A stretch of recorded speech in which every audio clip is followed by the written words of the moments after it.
Garden Basics with Farmer Fred is brought to you by Smart Pots, the original lightweight, long-lasting fabric plant container. It's made in the USA. Visit smartpots.com/Fred for more information and a special discount. That's smartpots.com/Fred.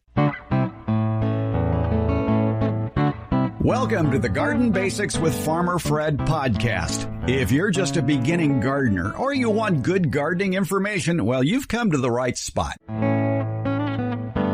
I find it amazing how one simple question opens the door for a podcast that turns out to be about an hour long.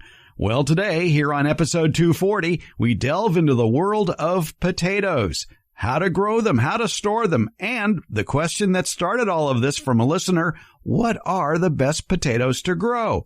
We're talking potatoes today, the most consumed vegetable throughout the world, with America's favorite retired college horticulture professor, Debbie Flower, as well as master gardener and vegetable expert, Gail Pothour. We're podcasting from Barking Dog Studios here in the beautiful Abutilon jungle in suburban Purgatory. It's the Garden Basics with Farmer Fred podcast, brought to you today by Smart Pots and Dave Wilson Nursery. Let's go. We like to answer your garden questions here on the Garden Basics podcast. A lot of ways to get your questions in. You can give us a call. That always works. You can call or text us at 916-292-8964 or go to speakpipe.com/gardenbasics and leave us an audio question there. You can also email us at fred@farmerfred.com or fill out the little question box at gardenbasics.net. A lot of ways to get your question in, just like Alan, who writes us, oh, by the way, us is me and Debbie Flowers here. I'm here. Who is celebrating her birthday today. Yeah. As we record this. You have gardened since you were a small child. Yes, one of my favorite things was to garden with my grandfather. When I was born, the first 8 years of my life, I lived right next door to my grandparents, and they owned the lot next to us. And so we had a big garden, and it was, wonderful time with a person I adored. So it has great memories. And you keep on doing it. I do. Yes. It keeps me sane. Yeah, exactly, because plants don't talk back. Right. Well, happy birthday to you. Thank you. Alan writes in and says, what varieties of potatoes are best to grow here? Oh, wow, there are literally hundreds of potato types that would work in just about any portion of the country. Here in California, University of California recommends varieties like Norgold, Russet, Red Lesota, Kennebec, and White Rose. I like Yukon Gold myself. But your local nurseries will carry the best seed potatoes for you to get, and you can buy seed potatoes from catalogs too. And they'll be getting in and shipping out seed potato varieties such as Colorado Rose, Heirloom Russet Burbank, Purple Majesty, French Fingerling, and Heirloom German Butterball. In the wintertime is usually when they're mailed out and when nurseries get them as well. I think one of the keys to homegrown potato success is planting at the right time to avoid frost damage to young plants. It's usually winter or early spring planting. I use the term seed potato. What am I talking about? Well, what we plant when we're going to grow potatoes is not a seed. It's a piece of the potato. The potato is a stem, actually. I used to do this in class. You can take a potato and look for the eyes. The eyes are the nodes of the potato, so places where stems and leaves would grow. And they go around the potato in a spiral. And at one end, the growing end, they're very close together. There's a whole bunch of them right there. And that's where if the potato stayed in the ground and kept growing, it would get bigger. It would grow out in that direction. And so I usually start there and try to find a spiral. And then you go around the stem and toward the other end of the potato, and you can draw a spiral on the potato. Well, that sounds like fun. Oh, yeah. We have lots of fun. But would the end with most of those eyes be the ones that you would chop up and plant? You can take any eyes. Okay. First of all, you buy certified seed potato from a reputable source. And that means it's certified to be disease-free and to be the type of potato that it says it is, to be the Norgold Russet or to be the Kennebec or whatever. You don't want to plant ones that you buy at the grocery store. They are treated with chemicals to prevent them from sprouting. And sprouting is exactly what you want. And they may contain diseases. There are diseases that potatoes get that are bad for potatoes that we humans can eat, and it doesn't harm us, but it harms the potato. And once you've put that in your soil is contaminated. And I have seen those diseases on potatoes purchased at the grocery. The one most that comes to mind is a lot of black, almost sooty stuff on the potato. And that's a potato disease, and it's going to reduce your potato production. So don't risk it. Don't risk contaminating your soil forever by buying something at the grocery store. Go to your local reliable nursery, get certified seed potatoes, and what you're buying is potatoes. I've never seen them sold already cut. Have you? No, you've always had to take a whole potato, and it should be, like you said, a seed potato.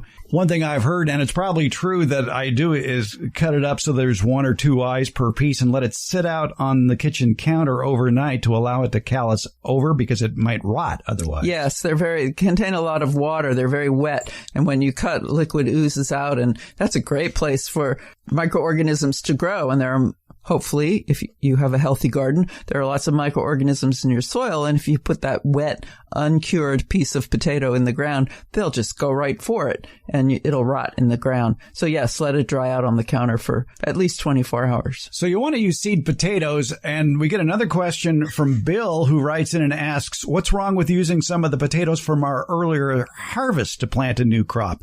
Is there a difference between eating potatoes and seed potatoes? And this goes back to your comment about transferring soil-borne diseases. Right. We've talked about crop rotation in the garden. You can build up diseases at a location in the garden, and you can move them from place to place, especially with something like a potato. And so if each year you start with certified disease-free seed potatoes, you're never introducing or increasing the presence of a disease that you maybe already have. Seed potatoes are rather rigorously tested as well. They're certified disease-free varieties. They are tested. Inspectors go out. There's a lot of demanding potato criteria when it comes to growing seed potatoes. They're certified to be free of some diseases that can ravage an entire garden, like early blight, late blight, damping off, verticillium wilt, and nematodes too. So why create problems by not using seed potatoes? Yes. And that includes the ones that you might even grow yourself. You're right. Exactly. I think that's what led to the problems in Ireland way back when. It did, I think, yes. The buildup of the disease that caused crops to just totally fail and people to starve. I guess one option to get around that would be, if you wanted to grow it from your own potatoes, would be to grow them in containers. Mm-hmm. And that way you wouldn't be passing on any soil-borne diseases into your garden. Right, but you would potentially be wasting media.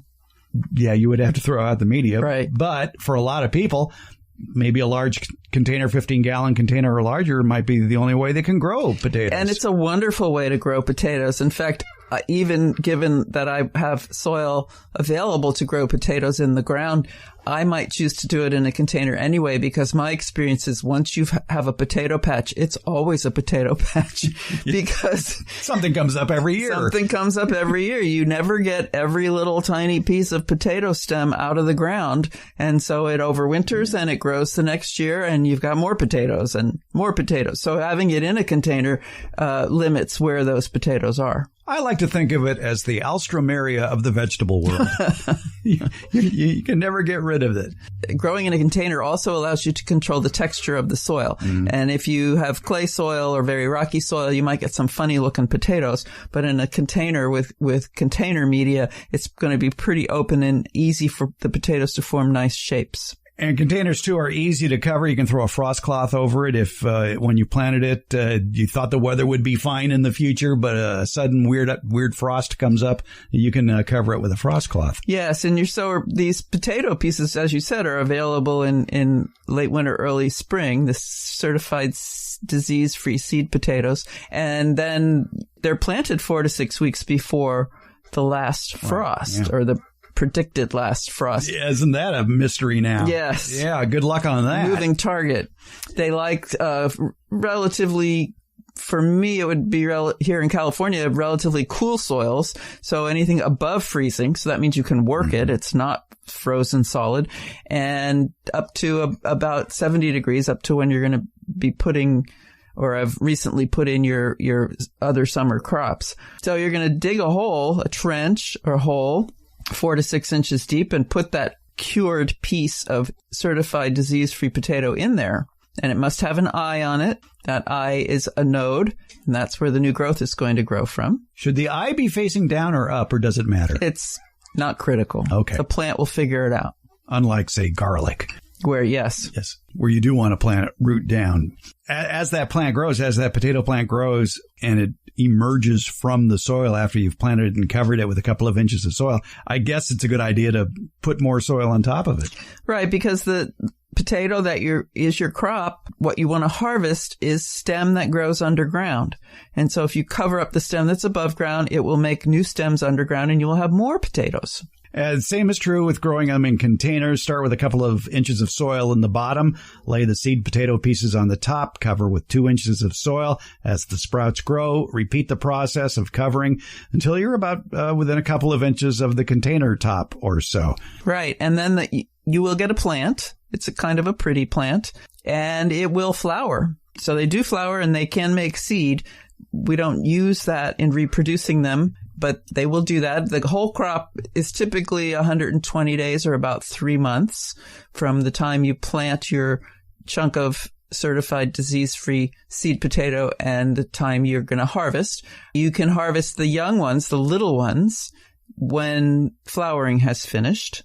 And then you're going to wait till the plant itself has all turned yellow and looks horrible. Yep. And then you're going to harvest the rest of the potatoes. And when you're harvesting, it's always a good idea to maybe dig with a spading fork instead of a shovel so you don't injure the potatoes because they're going to be scattered in a lot of different places. Mm-hmm. You can start digging well outside the canopy of the leaf, but dig straight down and sort of lift up that whole mass if you can. Right. And you want the soil to be relatively dry when you're digging because especially if you want to keep the potatoes over a long period of time, store them somewhere because you want them to be dry.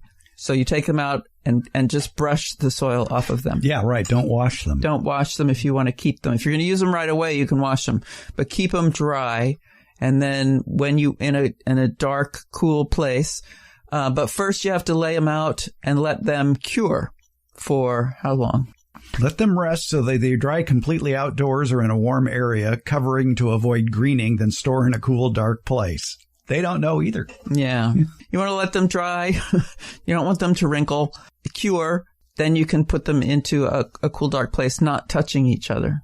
If your potatoes start turning green, if they got green shoulders, you probably don't want to eat those. Yeah, that's an indication that they're metabolically active and are able to make the chemicals that are natural to them, including solanine, which can be poisonous. In fact, we don't eat potatoes at my house because the solanine causes my husband's arthritis to be worse. I never knew that to happen. Okay. Yeah. Potatoes are the worst for him. Wow. He loves them, but they cause the symptoms fastest and the worst. But over time, we've been doing this for many, many years. Over time, he's been able to eat a little bit now, a few French fries, a couple of potato chips. The University of California digs into the question, so to speak, of how long to let the potatoes cure. They say dig the potatoes up, allow them to dry, and store in a cool, dark location. So that's what everybody says. They're a big help in that, too. So, I'm not sure what allow them to dry means. I've never had enough that I've stored them for a very long time because I tend to plant too many things. Too many different types of things, and so I don't allot a lot of space to them. I guess if you want big potatoes or healthier potatoes and you see flowers, I guess you better cut off the flowers to send that energy to the potato. Well, that's flowers do take a lot of energy out of the plant. They don't make any food themselves. They use food. They're parasites off the rest of the plant. But you can get some really cool potatoes. You can get some that yours, Yukon Gold, they kind of have a buttery flavor. Right. Yeah. And then there are purple ones and red ones, and some just have purple skin and red skin. And in some of them, if you say boil them, the color of the skin changes to a tan. Some of them, though, are purple and red all the way through. It's lots of fun, and it's fun to make potato salad with different colored potatoes. Some purple varieties include Heirloom Viking and Heirloom Purple Majesty. Those are nice ones. Red ones, Colorado Rose, dark red Norland.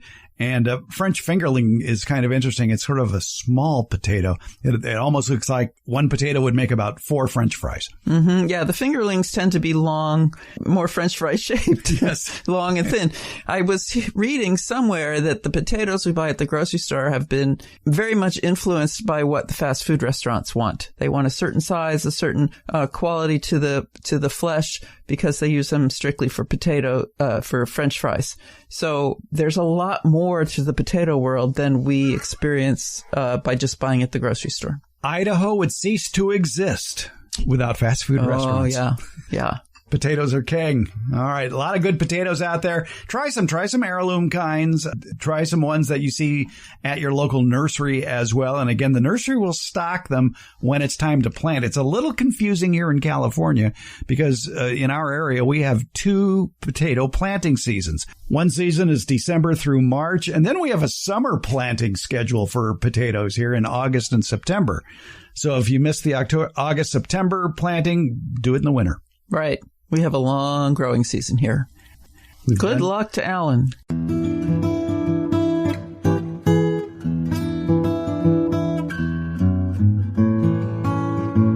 I've told you about Smart Pots, the original award-winning fabric planters. They're sold worldwide. Smart Pots are proudly made 100% right here in the USA. They're BPA-free and lead-free, making them safe for growing vegetables and other edibles. Well, the folks at Smart Pots have added a new product to their lineup, perfect for building the healthiest soil imaginable for your garden by composting. It's the Smart Pot Compost Sack, a large 100-gallon fabric bag that's lightweight yet extremely durable and lasts for years. It can hold 12 cubic feet of pure compost. This rugged fabric is entirely porous, containing many micropores that allow for air circulation and drainage. It's easy to start a compost pile with the Smart Pot Compost Sack. Just open the sack, set it on level ground, and start adding your compostable materials, grass clippings, vegetable peelings, coffee grounds, and more, as well as fallen leaves, straw, and shredded paper. Next, place the optional cover over the sack. That's all there is to it. Smart Pots are available at independent garden centers and select Ace and True Value hardware stores nationwide. You can find the location nearest you at their website, and you can buy it online from Smart Pots. Just visit smartpots.com/Fred. And don't forget that /Fred part, because on that page are details about how, for a limited time, you can get 10% off your Smart Pot order by using the coupon code FRED, F-R-E-D. Do it at checkout from the Smart Pots store. Visit smartpots.com/Fred for more information about the complete line of Smart Pots' lightweight, colorful, award-winning fabric containers and their new compost sack. And don't forget that special Farmer Fred 10% discount. It's Smart Pots, the original award-winning fabric planter. Go to smartpots.com/Fred. If you listened to what Debbie and I were just chatting about when it comes to potatoes, you know we had 2 unanswered questions. How long do you cure potatoes, for which we couldn't find a good answer? And the other, should you snip off the potato flowers in order to send that energy back underground and make those potatoes that are growing down there get even bigger? To get those answers, we turn to our potato expert, our vegetable expert. Sacramento County Master Gardener Gail Pothour knows her vegetables. And Gail, curing, snipping, what's a gardener to do? Some of that could be some added chores you don't necessarily need. Talking about the cutting off the potato flowers. That is something that never occurred to me to do. So I did some research, and I have found that you probably don't need to do it. You can do it if you want. It may not make any difference. What I find interesting is all the university sites that I had been on in states where they grow a lot of potatoes, like Idaho, Maine, Minnesota, a lot of states where they grow a lot of potatoes. All their university publications on growing potatoes never mention cutting off the flowers. And there's articles on the internet. You can find a lot of things on the internet. Actually talked about this, and some of them were gardeners. One of them was a gardener in the UK, and he asked that very question. And so he did one of his own experiments. He had half of his bed of potatoes, the same potato, where he pinched off the flowers, and the other half he didn't. And the yield, there wasn't much difference at all. And then he cited a couple of studies that I since looked up. One was done a number of years ago at the University of Minnesota. And their conclusion was, yeah, there could be an increase in yield. And then there was another study he cited from Canada that said, no, there wasn't much difference.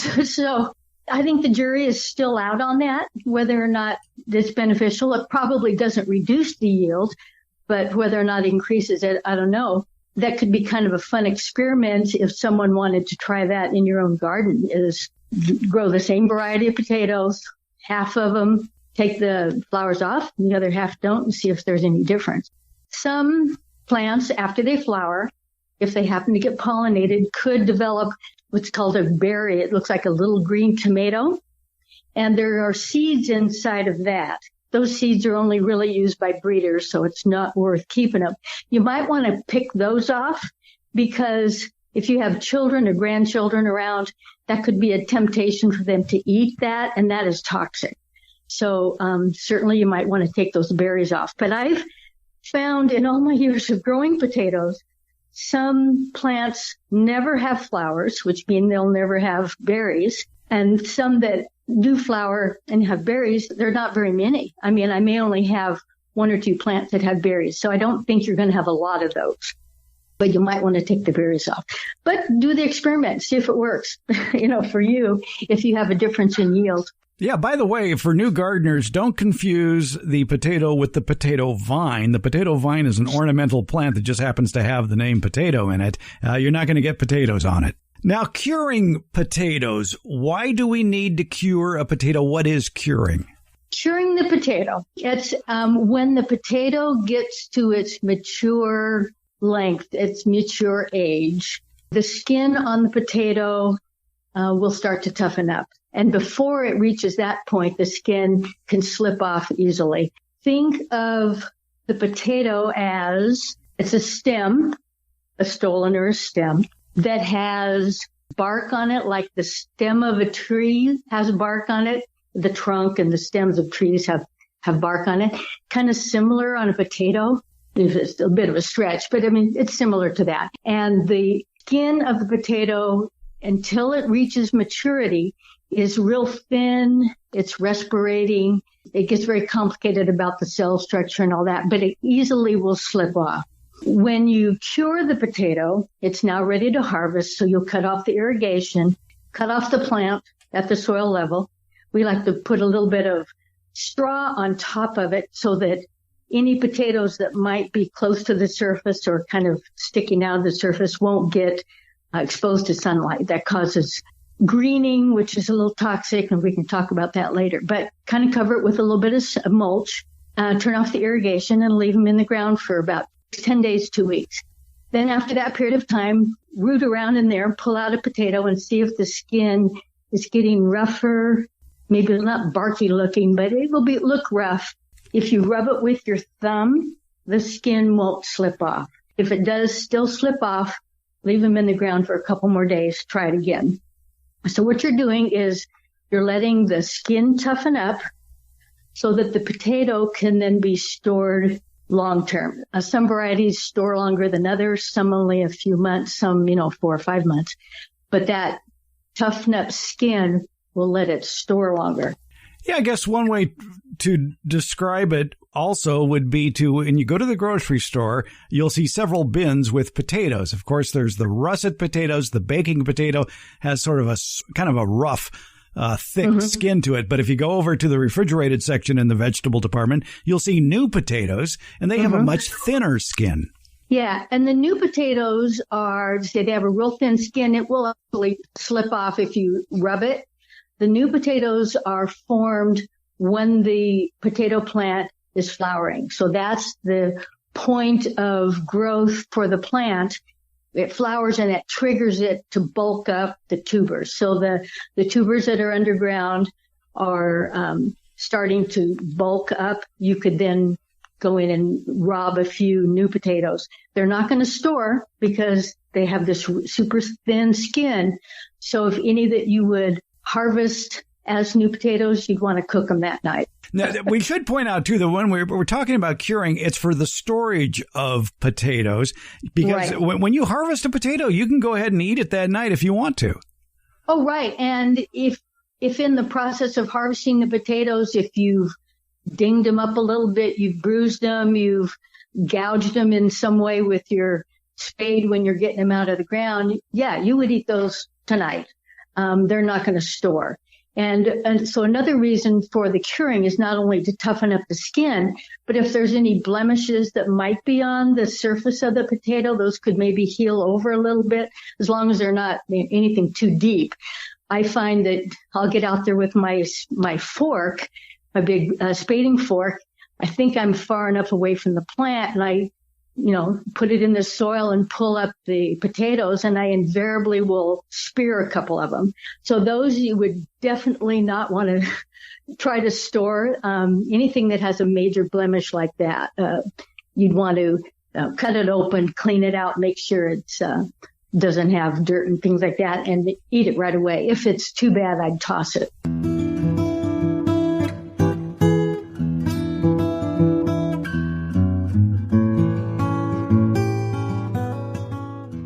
The weather may not be perfect for outdoor gardening right now, but it's perfect for planning your 2023 garden. Now's the time to plan the what and the where of what you want to plant for the future. And to help you along, it pays to visit your favorite independently owned nursery on a regular basis throughout the fall and winter just to see what's new. And coming soon to that nursery near you is Dave Wilson Nursery's excellent lineup of farmers market favorites, great tasting, healthy fruit and nut varieties. They'll already be potted up and ready to be planted. And we're also talking about a great selection of antioxidant-rich fruits, such as blueberries, blackberries, raspberries, goji berries, grapes, kiwi, mulberries, gooseberries, figs, and pomegranates. Wholesale grower Dave Wilson Nursery has probably the best lineup of great tasting fruit and nut trees of any grower in the United States. Find out more at their website, davewilson.com. And while you're there, check out all the videos they have on how to plant and grow all their delicious varieties of fruit and nut trees. Plus, at davewilson.com, you can find the nursery nearest you that carries Dave Wilson's plants.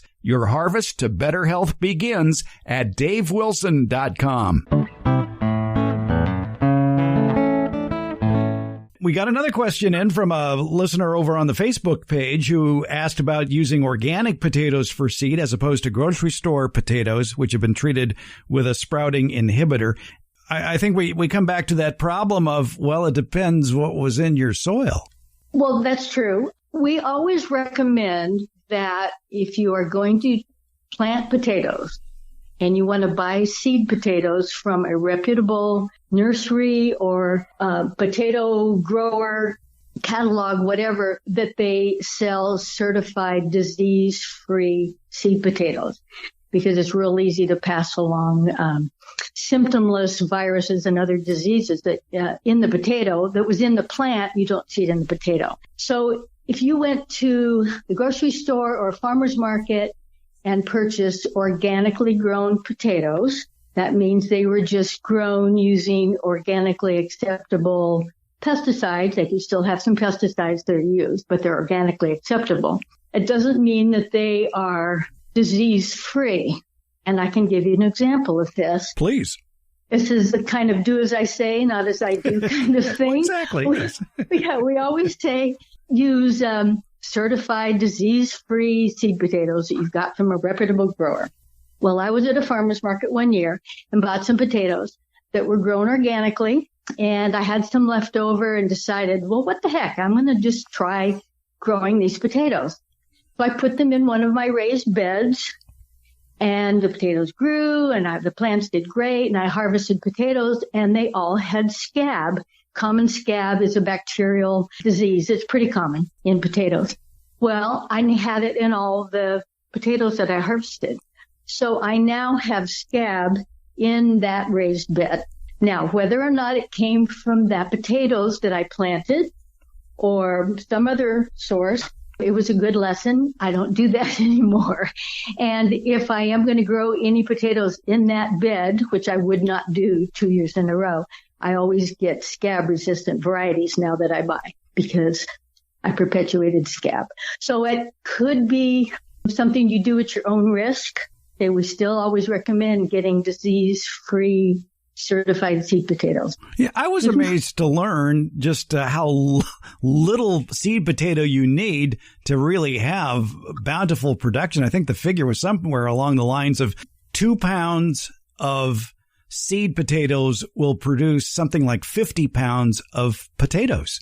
Probably depends on the variety. More likely, it's going to be for every pound of seed potato that you have, you're going to get anywhere from 4 to 8 pounds, so maybe even 10 pounds. Depends on the variety. Depends on the growing conditions. You know, if it's too hot, that kind of suppresses tuber enlargement and things like that. So there could be a number of factors, but variety plays a big part in it. I know we grow a variety called Bodega Red out of Fair Oaks Horticulture Center. It's an heirloom that is been listed on the Slow Food USA Arc of Taste. So it's one that we try to grow every year. And our first harvest, we probably only planted 9 plants, so 9 little seed potatoes. We ended up with about 50 pounds of potatoes. It was great. So, you know, we don't get that kind of yield all the time, but a lot of it has to do with the variety and the growing conditions. Hearing about your adventures with scab, it makes me wonder, though, about rotating a potato crop, just because the potato plant has a nasty little habit of leaving potatoes behind. You never get them all. There's always some left behind. And next year, what do you know? All these new potato plants come up. If you were to rotate your crops, it seems like you're spreading the potatoes all over the place. Well, it's a good idea to rotate your crop because you don't want to plant potatoes in the same spot 2 years in a row. But one of the problems about rotating your crop is potatoes like to have kind of a more acidic soil in the 4.8 to 5.8 range, which is a little bit lower than most common vegetables like. They tend to like more of 6. If you are acidifying your soil to accommodate potatoes, which is also good if you have scab, then the next year you bring in another crop that doesn't really like that acidic soil, that might not do as well. So it can be kind of tough rotating crops that like different pH soil. So I think in that case, then, if you wanted to rotate the potatoes out and you wanted to put something in, I might put in a few blueberry plants. Yeah, that you could do that. Blueberries is something, is a plant that does like to have acidic soil. So yeah, you could certainly do that. But it is always a good idea to rotate your crops. The scab bacteria that does get on potatoes also gets on some other crops like beets and turnips and carrots and things like that. So you kind of want to stay away from getting scab if you can, because it can get on other crops as well. And there aren't, as far as I know, there aren't any pesticides that can be used to suppress scab. It's not available for home gardeners. I guess one way around all of this would be to be growing potatoes in large containers. Now, in the past, we've talked about growing sweet potatoes. And if people want to listen to our chat about sweet potatoes, they can go back to either episode 101 or episode 173 and listen to what we said about sweet potatoes. But if I recall correctly, you talk about starting sweet potatoes in like a barrel or something like that, an old metal trash can with holes in the bottom to get the soil to warm up faster. Would that be true with regular potatoes as well? Oh, absolutely. In fact, we grow potatoes every once in a while in a half wine barrel at the Fair Oaks Horticulture Center. And I grow potatoes in large containers every year in my own garden because I have scab in my soil. If I'm growing a scab-resistant variety, which I have to do because I have that issue, I'll do that in the bed. But if I want to grow a variety that is not scab-resistant, like Bodega Red, I will grow that in a large container. I have several containers that are roughly the same width as a half wine barrel, maybe a little bigger, but they're a little bit taller. I'll get 3 seed potatoes in each of those containers, and they do very well in there. You don't get quite as big a yield as you would have in, say, a raised bed because the seed potatoes are a little bit closer together, and that has a lot to do with what your yield will be. The farther away the plants are from each other, the bigger your yield. But I still get a great harvest out of these large containers. And what you do is make sure you have a lot of drainage holes in the bottom. Potatoes must have good drainage. Put about 6 inches of potting soil in the bottom. And then if it's a large container like a half wine barrel, 3 seed potatoes, nestle them down in there, cover them with another 4 inches or so of soil, and water them. And then as the plant grows, when it gets to be about 10, 12 inches tall, add more potting soil. You're basically going to be hilling them up. Hilling them up is what you would do if they were in the ground. You want to bury some of the plant, but you don't want to bury the whole plant. So you still want to have 6 inches or so of the plant sticking out. And then as it continues to grow, continue to add more potting soil till you get to about 2 inches to the top of the container. That's it. No more potting soil. Maybe put a layer of straw as a mulch. The potatoes will form in that soil that you've added all the way up in the container, because the potatoes form basically above the seed potato. So where the seed potato is, the new potatoes and the storage potatoes you're going to be harvesting later will form above that seed potato. It works great. Oh, yeah, and you don't want to ever completely bury the plant anyway. As you're adding the potting soil, you will, you still have a foot of the plant that's not buried. And the plant will still get, in my container, the plant probably was 3 feet tall, outside of the container. I had to put a cage around it to keep it from flopping. So what you're doing is this process called hilling up. And if you were growing them in your raised bed or in your garden, you would plant the potato in a trench or in a hole, maybe 6 or 8 inches down. As it grows, you start adding soil. You fill in that trench or the hole.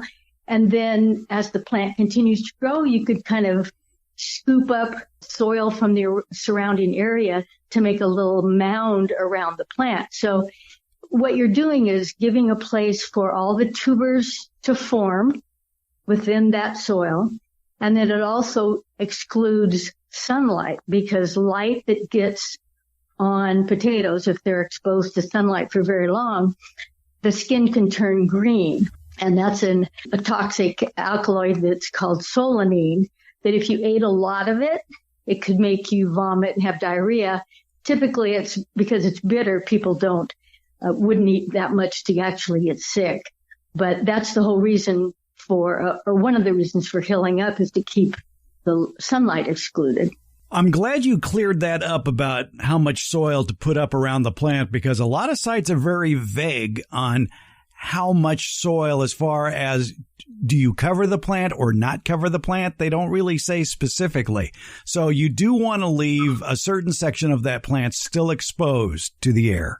Right. And as I say, usually when the plant initially, after it sprouts and grows up through the potting soil or through the ground, when it gets to be about a foot tall, that's when I start adding more potting soil in a container or garden soil if it's in my raised bed. And you never want to completely bury that plant. You always want to have 10, 12 inches of the plant sticking up. I mean, you could probably get by with a little less than that, but you never want to bury the plant completely. You are covering some of the stems and leaves, but the bulk of the plant will still be out in the air. It's not buried. Should you remove some of the leaves that you will be burying? Nope. Leave them on. Just leave them on and add soil. Well, just covering them up. Your description of it being an acid-loving plant, much like blueberries, and I'm wondering if for a container and you're going to plant potatoes, if using like a blueberry-friendly soil mix might be the order of the day, since blueberries like a pH around 5.5. And one common formula for a blueberry soil mix is 1/3 peat moss, 1/3 of a rhododendron azalea camellia soil mix, and 1/3 small pathway bark. In your estimation, would that be a good mix for growing potatoes in containers? It could be. have actually not ever done that in containers. I used to use plain old good quality potting soil. And despite the fact that the potatoes like a more acidic soil, I've not had my potting soil tested, so I don't know what the pH is. I haven't tested it on my own. And the potatoes do well. Now, with the blueberry mix that has pathway bark in it. Small pathway bark. Yeah, small pathway bark. I don't know. I'm not sure how that would affect potatoes. I think it should be fine. I would think so. Another experiment. Give it a try and see how it works. Exactly. If it is a plant that likes a low pH, well, that's a low pH soil mix. And all the information I read about planting potatoes, it mentions for full-size potatoes, you want to space the eyes when you plant them about 1 foot to 1.5 foot apart. How far apart and how many would you use if you're planting in a container? And for an example, let's use that half barrel, which might be 2 feet high by 2.5 feet wide at the top. Yeah, and those we would put three seed potatoes. Okay. It might be crowding it a tad more than if you were growing it out in your raised bed or in the garden. I'd put them 12 to 18 inches apart if I was doing it in my garden. Well, in a large container like this, they're going to be closer together. So you will have somewhat reduced yield just because the closer the plants are, the less tubers you'll get, or smaller tubers you'll get. I did grow last year. I had extra seed potatoes. So in addition to the 2 large containers I always use, I used a black nursery pot that a tree came in. So, it's a pretty good size, but it's tall, but it's not as wide as a half wine barrel. So I put 2 seed potatoes in there, or I tried in one of them. I put 1 right in the middle. The plants did well. I had a fairly decent yield considering I only had 1 or 2 seed potatoes in there. If you do crowd them, that will affect the yield. So ideally they'd be 12 inches apart at least.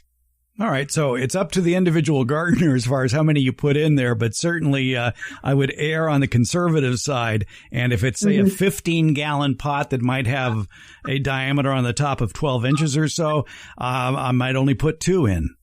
Mm-hmm. Or 1, or try 1. Yeah.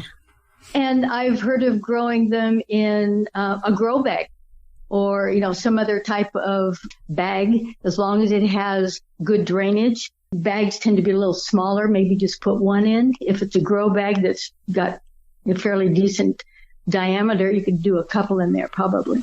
Or if you have smart pots, which come in a wide variety of sizes, you certainly can plant them. Thank you very much. Thanks for the setup, Gail. Anytime, Fred. All right. Now, you are big on experimenting with growing crops in bales of straw. Can you grow potatoes in bales of straw? Yes. Actually, we did sweet potatoes one year. We have not done regular potatoes, not yet anyway, at the Fair Oaks Horticulture Center. But I know that it can be done. I have seen articles written by Joel Carson, who is the straw bale gardening guru. And it shows that in order to harvest, what you do is dismantle the straw bales. So you can't reuse the bales. You have to dismantle them and the potatoes just fall out. And because they're in straw that has turned into compost inside and there's no real soil, the potatoes were pretty pristine. So they didn't have a lot of damage or scrapes or things like that you could get in garden soil where you've got rocks and things like that are kind of sharp. So it can be done. We've not done it. The one issue that I would have with it is because you want to bury the seed potato deeply, you can't hill it up in a straw bale, so you'd want to start them down in the bale quite far. I'm not sure how you get them down there because at the beginning of the growing season, even after the straw bales have been conditioned and you're starting to make compost inside the bales, those bales are still pretty tight. And I've had difficulty just digging out some of the straw in order to put in a transplant of a tomato or whatever. The idea of being able to dig a deep enough hole in the straw bales to get that seed potato down 8, 10, 12 inches seems like a bit of a challenge. Well, fortunately, the seed potato itself that you would plant is fairly small, maybe 1.5 inches, 2 inches square. Right. I'm wondering if you used a drill bit that was a soil auger, if that could get through a straw bale. That's an interesting thought. It very likely could, as long as it didn't kind of jam up the auger. But yeah, that would be one way to try it. I think there may be some cleaning involved of that drill bit as you're going down, because I could see the straw wrapping itself around the bit.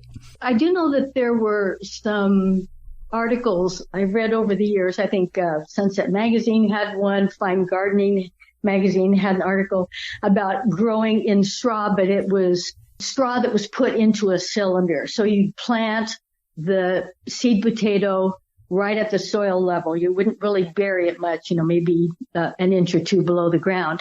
You'd put some kind of a wire fencing that you made into a cage, like a tomato cage, or maybe with smaller openings, maybe chicken wire, I'm not sure. And then you start adding straw. And so I guess the theory would be that because the potatoes would form above that seed potato, they would form up in that straw. We actually tried that at the Hort Center one year, something similar, where we planted I think it was a German Butterball or one of the Fingerlings that we planted right at the soil surface. We made a wire cage, put straw in it, and added straw as the plant grew. We didn't really find that the potatoes formed much in the straw. They were pretty much down in the soil, but it was kind of difficult keeping everything moist because there was so much air circulation around that straw. It tended to dry out a little bit. So you ended up with smaller potatoes? Yeah, smaller. And this has been probably 8 or 10 years ago, so I don't really recall what our yield was. But it must not have been great because we haven't done it since. We just thought we'd try it once, and it wasn't that successful for us. Well, when it comes to soil for planting potatoes, I will defer to the National Sunset Garden Book, now out of print, but they are available used. So it's definitely a handy reference for people like me. It says that potatoes need sandy, fast-draining, fertile soil. Tubers become deformed if they're planted in heavy, poorly drained soil. In cold winter climates, plant as soon as soil is workable in the spring. In mild winter regions, plant in early spring for a summer crop, or in late summer or early fall for a winter into spring crop. Potatoes can be planted in midwinter where frosts are not as severe as long as the soil isn't too wet from winter rains. Sounds like us. Yeah, it pretty much does. Yeah. If the soil doesn't rain well, if you're growing in clay soil or you get a lot of rain, the potatoes can rot in the soil. So it's pretty key that you have good draining soil. You also want to be sure that the potatoes don't dry out, because if they have a period of drought or too much dryness, the tubers stop growing. Then when they get irrigation again or the rains come, then they start growing again, and you start getting these knobby potatoes. If they're not perfectly oval, you start getting little growths on them, and that happens when you have dry and then wet conditions. So it's best to keep them pretty uniformly irrigated through their growing season, at least until they're flowering. That's key, is all during that vegetative growth time, and then when they start flowering, that's key to have the pretty consistent irrigation. After that, you can kind of let them not dry out, but it's not quite as important as it is during that first two or three growth stages. But however, if you want to grow a potato that would resemble the face of Richard Nixon, go ahead and do that boom and bust cycle of water to the potato plant. Exactly. Even though it's November, many gardeners in mild areas of the country may still be harvesting tomatoes. What are you going to do with those remaining healthy tomatoes? How about canning or freezing them? And an easy way to start is with roasted tomatoes. Well, how do you do that? How do you preserve the most flavor? What sort of equipment do you need? We've got the details in the Beyond the Garden Basics newsletter, which is dated November 18th, and it's out now. For current newsletter subscribers, look for the roasted tomato recipe in the Beyond the Garden Basics newsletter. It's in your email. Or start a subscription to the free Beyond the Garden Basics newsletter. It's easy. Find the link in today's show notes or sign up at the link at our homepage, gardenbasics.net. You had mentioned earlier, before we started, how you store your potatoes. And I think for storage, that's a problem for a lot of people who live in mild climates, because ideally the potato should be stored around 40 degrees. And even here in California, finding a basement that stays at 40 degrees in the summertime would be very hard to find. So what is your solution if you have a potato that you really, really like and you want to save some of it for planting next season because you know it doesn't have any defects and you grew it in disease-free soil and you wanted to save that potato? How would you do it? I'm taking a chance that I'm not perpetuating any kind of disease. So I've been real careful, made sure that the plant didn't have diseases, and the tubers that I harvested are pristine. They have no blemishes or anything. What I do is, after you go through that curing process, the couple weeks where the skin's tough enough, I'd like to save potatoes that are no larger than a chicken egg, because I can plant those whole next year. If they're larger than that, you have to cut them, and then you run the risk of them rotting because they have this cut edge. The way that I save them is I would put them in a paper bag and write on it what the variety is and the date. I put that, and so I use like a sandwich bag, a small bag. Then I would put it in a gallon Ziploc bag, but I don't close the bag. I don't zip it up. The plastic will provide some humidity for the potatoes so that they don't get too dry. But if you zipped it tight and it was airtight, then you run the risk of them molding. Then I put that opened up zip top bag with the paper bag inside in my crisper drawer of my refrigerator. I have a spare refrigerator in my garage, and that crisper drawer is dedicated to storing potatoes for the next year. And I only do this for varieties that I know shouldn't have any diseases, or they're varieties that are hard to come by. You know, it's one that I'm trying to keep it going and I can't find them anywhere else, that type of thing. And they typically will last all winter. I check on them about every month just to make sure that none of the potatoes have started to mold or rot or anything. And if they did, I'd take those out. If I usually harvest, say, in July and maybe even in August, those potatoes will typically last until I'm ready to plant them out in early March. I will get them out in February, take them into a room temperature area so they can come out of dormancy, and then they can sprout. But yeah, that works for me. I think ideally, if you had a spare refrigerator and then you were able to raise the temperature a little bit so it's not too cold, you don't want, to freeze or anything like that. But a crisper door is pretty good for that. Now, if you just wanted to store potatoes over winter that you want to eat, you don't have a basement. We typically don't have basements here, but you could put them in, say, an unheated spare room. I have a pantry off of my kitchen that doesn't get heated, so I keep it in there because it's a little bit cooler than the rest of my house. Or you could put them in a box under your bed or in a garage insulated. That would be a good way to do it as well. Or put it in your wine cellar. Yes, if you had a wine cellar, that would be perfect. Well, the two notes about storage of potatoes. Now, when you're storing the potatoes, you're storing them whole. You're not cutting them up into 1-inch chunks for planting next year yet. You're storing them whole. Correct. All right. That's correct. And like I say, I like to save the ones that are no larger than a chicken egg. I wouldn't want too small of ones. Sometimes you'll harvest ones that are the size of a marble, and I wouldn't save those. But anything that's much larger than a chicken egg, if you're going to be planting it next year, and you could get these from a nursery or something, they could be big potatoes. you'll end up cutting them into 1 or 2 inch chunks as long as they each have at least one eye. But the problem that you can have is you cut those potatoes, you let them air dry for a few days, and they are more prone to rotting in the ground than a whole potato that hasn't been cut. So that's why I save ones about the size of an egg.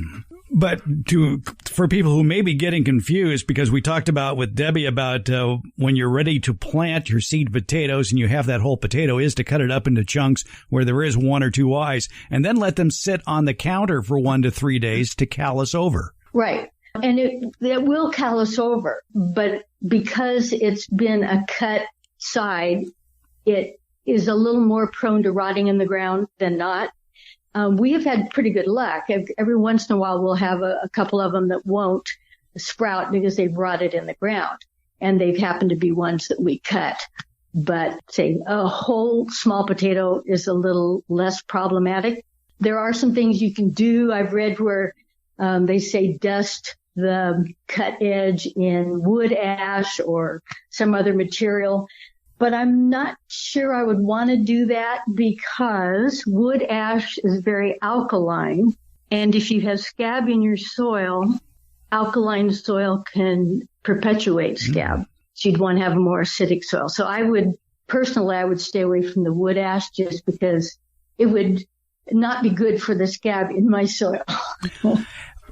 I'm glad you brought that up, because for people who might be planting potatoes in containers using a store-bought soil mix, there are some new soil mixes coming on the market that could be as much as 30% biochar. And biochar is very alkaline in nature simply because it is basically usually a burnt wood product. Mm-hmm. So you may want to avoid anything with biochar if you're planting potatoes. Right. And I do want to mention that if you're planting in your garden and you don't know what your soil pH is, I'd highly recommend getting a soil test, a professional soil test, because if you do need to adjust your soil pH, making it more acid for potatoes or, whatever it is you're growing, the professional soil lab can give you solutions on how much of whatever it is you need to change your pH. So if you need to lower your pH, probably elemental sulfur, but how much should you use? I don't know. It would depend on how much you need to reduce the pH, and the soil testing lab could tell you that. Otherwise, you got to kind of figure it out on your own. And I'm not good at those mathematical practices, so I would like to have a professional tell me how much sulfur I would have to add per 100 square feet or whatever to get the pH down to the optimum levels. And you certainly may be able to get that information when you get a soil test done by one of the organizations that we recommend on this program a lot. There are various universities throughout the country who, for a very reasonable fee, will analyze your soil and tell you what you need. You tell them where it is on your property, what you plan to be growing in it. You send them a sample taken from several different spots in that area, and it's usually $20, $30 or thereabouts, and you get back a very nice report. I'll have the links at the end of the show, in the show notes, about the University of Massachusetts, Colorado State, and Texas A&M. All three of those have soil divisions that do soil tests for anybody in the United States. So that's an easy way, an inexpensive way to get a very complete soil test. Of course, you can buy pH test kits at any nursery and do it yourself. But then again, you have to figure out on your own, right, how do I raise this or lower that, whether it's the nitrogen or the phosphorus or potassium or the pH, whatever. You have to figure that out on your own, and I'm not real good at that. Okay. I'd like to have somebody tell me how to do it. A couple of other PSs I want to add to this thing. You talked about storing the potatoes in the crisper of your garage refrigerator. Make sure it's only potatoes in there. You don't want to be storing apples in there, for example. Anything that lets off ethylene gas can adversely affect those potatoes. That's why I have them in my crisper drawer, dedicated just for potatoes. All right. Now let's get to the fun part. What are your favorite potatoes to grow? Well, because I have scab in my soil, I have to stick with varieties that are scab resistant, and there's some great ones out there. Probably my favorite is one called Jelly, like peanut butter and jelly. It is scab resistant. It is very similar to a Yukon Gold, Yukon Jeb, the yellow skin, the yellow flesh. Very high yielding. I've had great luck with it. I have been saving seed potatoes from those for the last couple of years because the company that I purchased them from changed hands, and it's been difficult to find them. They're out of stock.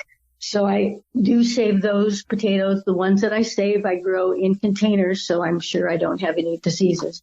Another one that I really like is Yukon Gem. I think one of the parents is Yukon Gold, which is a very common one you can find at the grocery store, and it's really delicious. So Yukon Gem, it's also scab resistant.